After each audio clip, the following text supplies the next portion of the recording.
Hi, my name's Gavin Bates. I'm a Director of Smart Business Recovery, qualified accountant and also a licensed insolvency practitioner.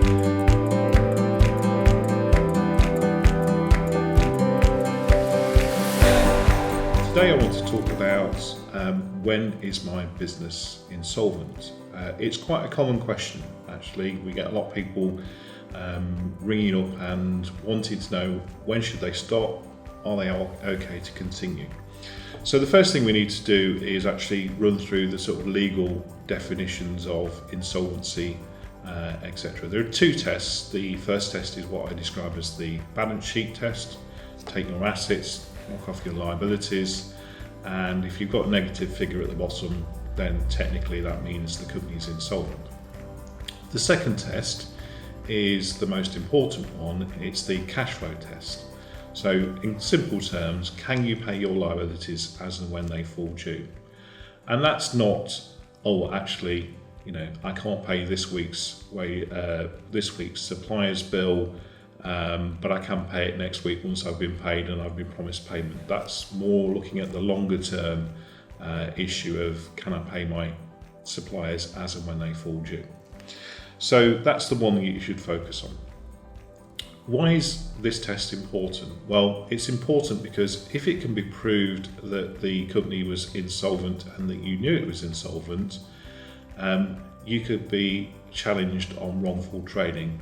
And that basically means that you could be made personally liable for any losses past the point in time when you knew or you ought to have known that the company should stop.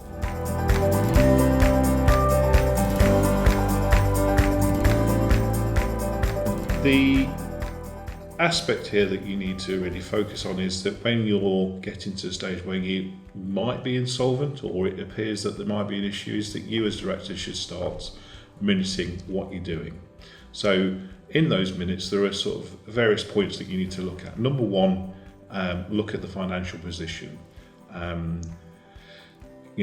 What is the current financial position? What is the cash flow position? Can you continue to trade, etc. Number two, look at the positives and negatives of the business. For example, you might have just received a very large new order.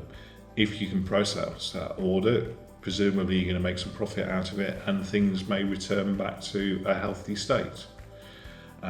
On the negative side, you might have had threats of legal action from suppliers.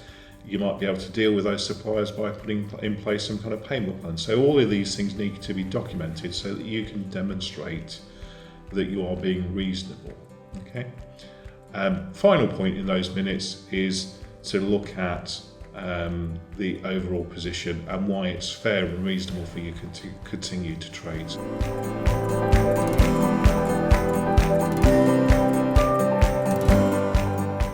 Why is those minutes important? Well, there have been a few legal cases on wrongful trading, and in general, if a director can show to the court that they've been reasonable in their actions, and unfortunately for other reasons the business has still failed, generally wrongful trading doesn't apply. So that's why it's important to put those things in place. If you need any further information or advice, please give us a call or check out the website.